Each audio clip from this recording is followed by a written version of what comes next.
तो आज हम केमिस्ट्री में सॉल्यूशन सॉल्यूट एंड सॉल्वेंट से शुरू करेंगे। तो शुरू करते हैं। सॉल्यूशन क्या होता है? Solution, a solution is a homogeneous mixture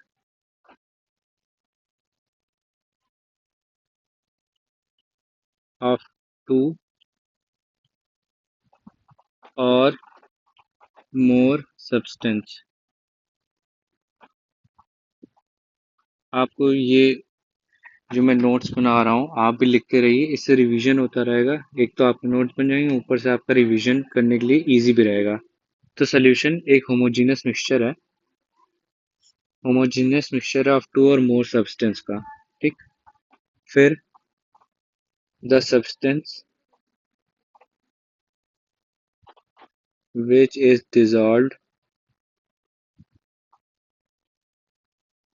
to make a solution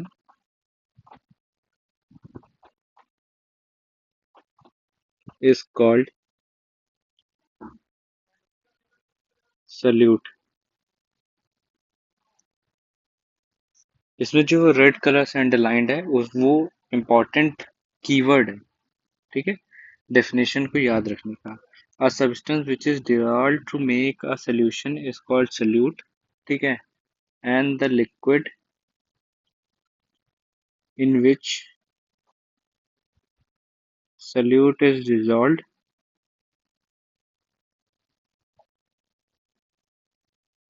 is known as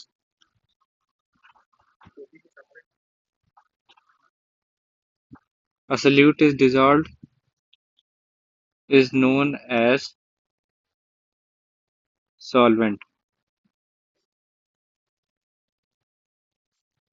तो सॉल्यूशन जो होता है वो बनता है सॉल्यूट प्लस सॉल्वेंट से।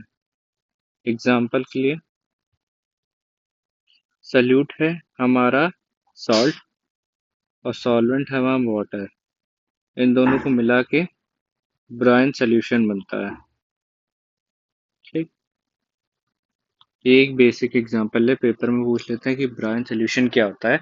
एग्जाम्पल की बेसिस पे आप ये याद रख सकते हैं कि सॉल्ट और वाटर का सॉल्यूशन होता है, उसे ब्राइन सॉल्यूशन कहते हैं। ठीक।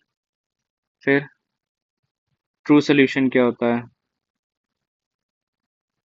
True solution, true solutions are always homogeneous in nature and the size of solute particle or size of solute particle is less than 10 to the power of minus 7 centimetre. इसमें ये जो size है वो याद रखना ज़्यादा इम्पोर्टेंट है कि ट्रू सोल्यूशन में जो सोल्यूट का साइज होता है वो 10 to the power of minus 7 से भी छोटा होता है। ठीक। Milk, blood, ink, soap solution, gum, jelly are all example of colloidal solution।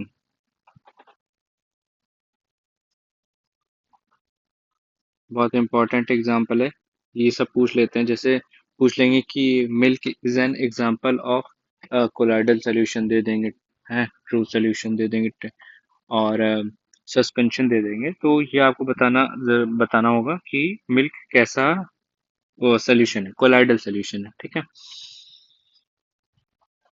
ठीक। अगला point, strength of a solution. ये क्या होता है? स्ट्रेंथ ऑफ सोल्यूशन का मीनिंग क्या होता है? It is defined as amount of solute in grams found dissolved in 1 liter or 1 or decimeter cube। of solution. It is expressed in, express कैसे किया जाता है, expressed in ग्राम पर लीटर और ग्राम पर डेसीमीटर क्यूब। ठीक, unit याद रखना बहुत इंपॉर्टेंट है, ग्राम पर लीटर और gram per decimetre cube. Strength of solution क्या होता है, defined as amount of solute in grams found in 1 litre, मतलब 1 लीटर में कितना ग्राम ऑफ सॉल्यूट डिजॉल्व हुआ है, उससे कहते हैं स्ट्रेंथ ऑफ सॉल्यूशन। ठीक, अब मोलैरिटी पे आते हैं, ये आपने वही 9th 10th में पढ़ाया जाता है, काफी कंफ्यूजन रहता है। आज कंफ्यूजन क्लियर कर देंगे, बेसिक सी मीनिंग्स होती हैं सबकी, वो याद रखना, और एक फॉर्मूला याद रखना इंपॉर्टेंट है, फॉर्मूला ज्यादा इंपॉर्टेंट है। ठीक है, molarity for a solution, it is defined as number of moles, number of solute dissolved per liter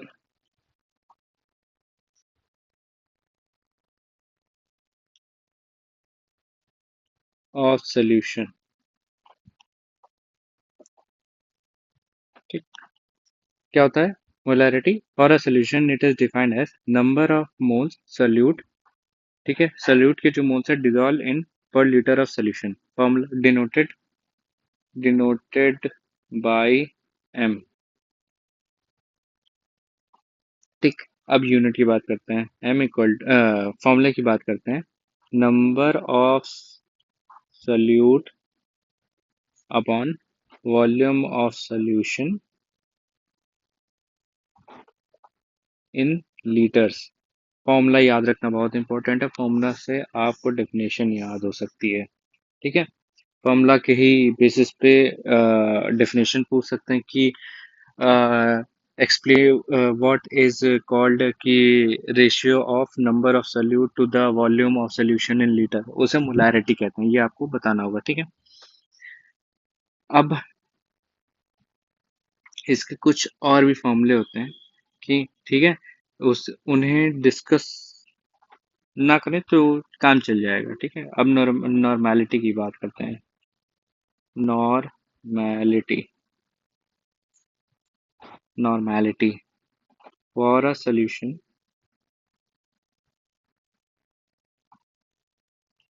it is defined as number of gram equivalent, number of gram equivalent of solute dissolved per liter। ठीक, denoted by n, formula n equal to number of gram equivalents of solute upon volume of solution in liters।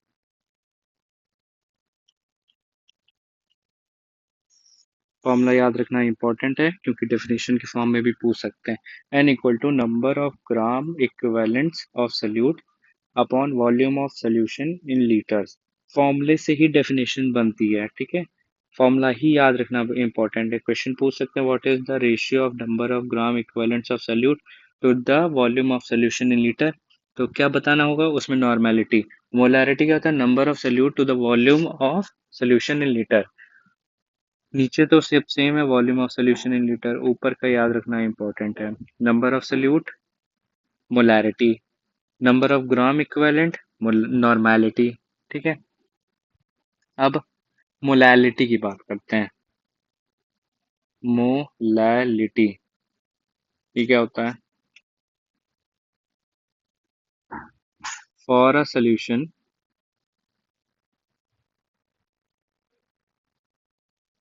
Defined as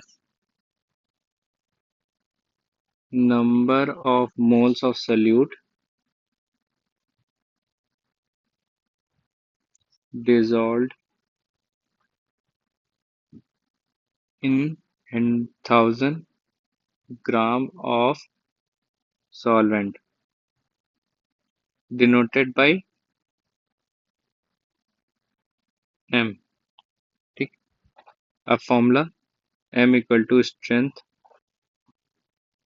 per 1000 gram of solvent upon molecular mass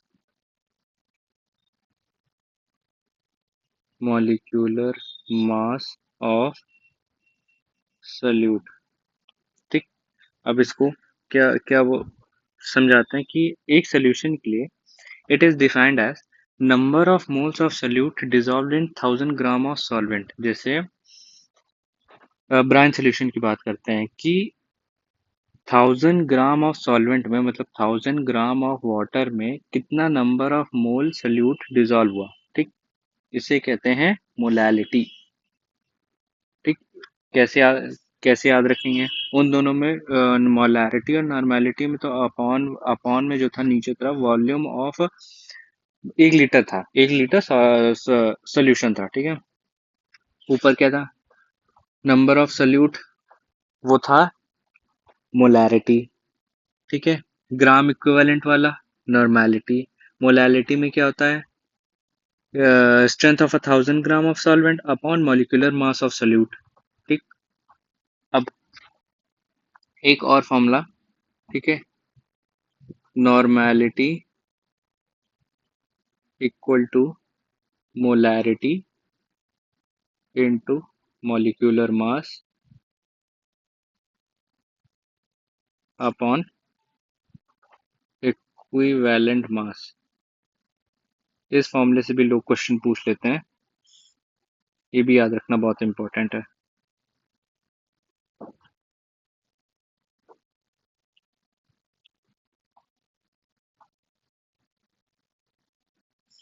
तो normality equal to molarity into molecular mass upon equivalent mass. ठीक, अब कुछ further discussion करते हैं कि mixture क्या होता है। ठीक, mixture is matter composed of two or more substance। अब सब्सटेंस में क्या क्या आ सकता है? एलिमेंट्स भी आ सकता है, कंपाउंड्स भी आ सकता है, या दोनों आ सकते हैं। ठीक है,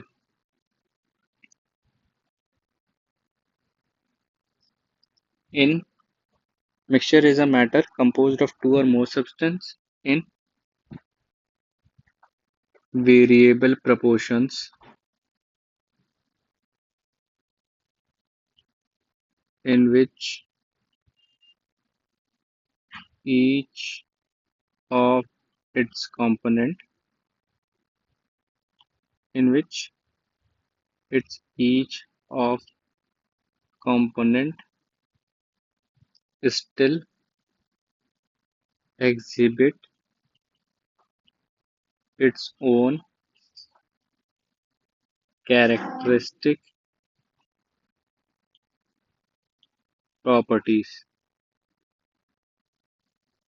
ठीक, मिक्सचर क्या होता है? बेसिक सा मतलब is is a mixture is a matter composed of two or more substance. इतना याद रखना बहुत इंपॉर्टेंट है। अगर फर्दर बहुत ही थोड़ा सा डीप में जाना तो वेरिएबल प्रोपोर्शन में हो सकते हैं कि अगर दो चीजों को मिलाएं तो एक कम एक ज्यादा हो सकता है। In which each of its components अपनी प्रॉपर्टी को मेंटेन करके रख सकता है। ठीक है, ये मिक्सचर होता है। एग्जाम्पल के लिए सॉल्ट सोल्यूशन बेस्ट एग्जाम्पल है, सॉल्ट सोल्यूशन। जैसे कैसे सॉल्ट सोल्यूशन मिक्सचर है? NaCl और वाटर को मिलाया। ठीक है, अब दोनों के पास अपनी अपनी प्रॉपर्टी की, जैसे NaCl नमकीन होता है। ठीक है, ये एक तरीके की प्रॉपर्टी है। ठीक है, तो क्या करें, अपनी प्रॉपर्टी को एग्जिबिट करके मतलब मेंटेन करके रखते हैं। अगर पानी को वेपराइज करा दिया जाए, जो कि उसकी प्रॉपर्टी है, वेपराइज करा दिया जाए, तब भी NaCl अपने उसमें फॉर्म में आ जाएगा। ठीक है, तो ये अपनी अपनी प्रॉपर्टी एक तरीके से मेंटेन करके रखते हैं। मिक्सचर ये होता है। ठीक। अब मिक्सचर भी दो तरीके के होते हैं, एक हेट्रोजीनस एक होमोजीनस। अब उन पे बात करते हैं, होमोजीनस मिक्सचर क्या होते हैं। होमोजीनस मिक्सचर ये क्या होते हैं। Have same composition throughout the sample। Example, salt solution, brine solution भी जिसे कहते हैं। ठीक है। अब हेट्रोजीनस की बात करते हैं। हेट्रोजीनस मिक्सचर, हेट्रोजीनस मिक्सचर क्या होता है। Heterogeneous mixture consist of two or more parts which have different compositions। इसका example, mixture of, example mixture of iron and sulphur. ये एक तरीके का हेट्रोजीनस मिक्सचर है। ठीक। अब अगला पॉइंट, इवेपोरेशन एंड क्रिस्टलाइजेशन के बारे में। Evaporation and crystallization is used to obtain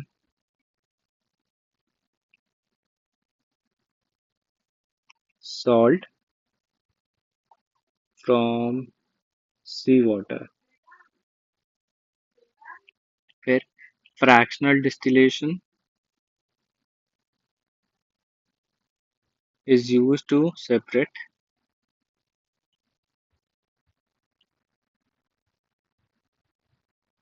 different fraction of petroleum such as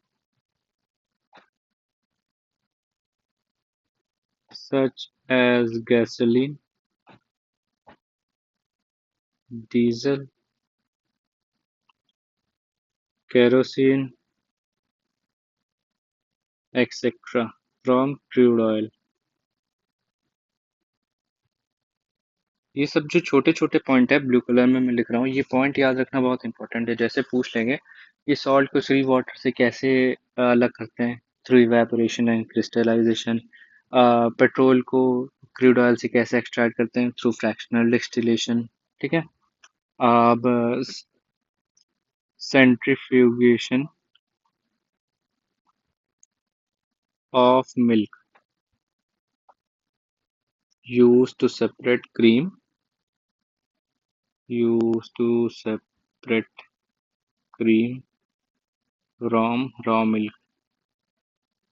ठीक।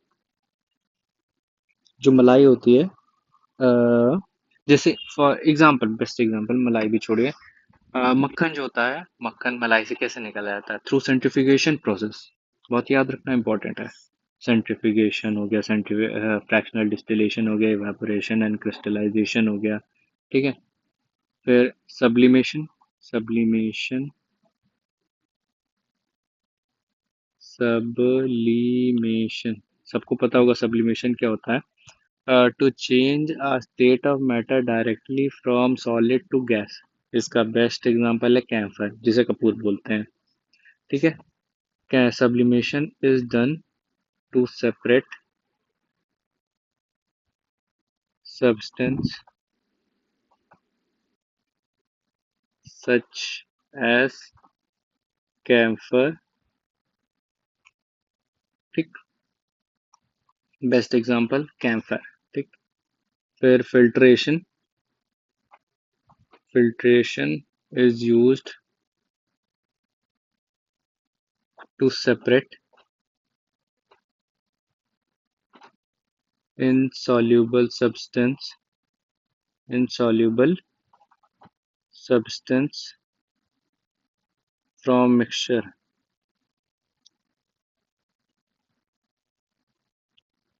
और फिर ग्रेविटी सेपरेशन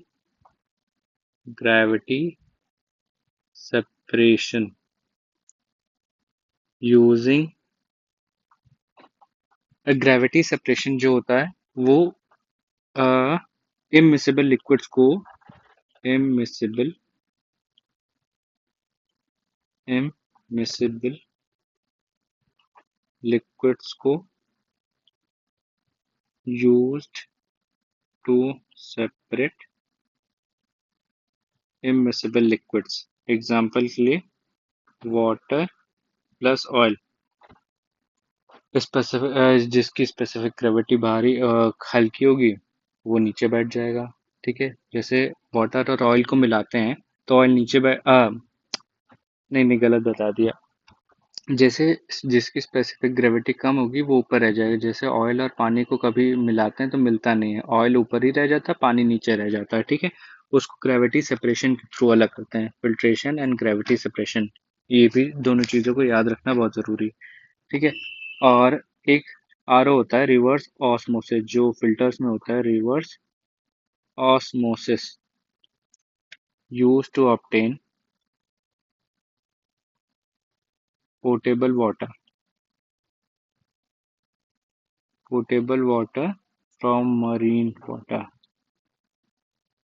ठीक है, पोर्टेबल वाटर अगर नहीं पता है तो पोर्टेबल वाटर एक तरीके का ऐसा वाटर जिसे सेफली ड्रिंक किया जा सकता है या यूज किया जा सकता है। इसके बारे में आगे पढ़ेंगे।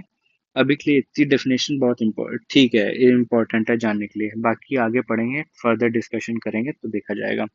ठीक है, इसके बाद नया topic, properties of gases and gas laws.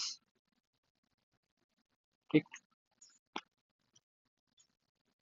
तो आज के लिए हम लोग ने इतना पढ़ा जिसमें कंफ्यूजन होता है वो मोलालिटी, नॉर्मेलिटी और मोलारिटी में होता है। एक बार फिर रिवीजन कर लेंगे।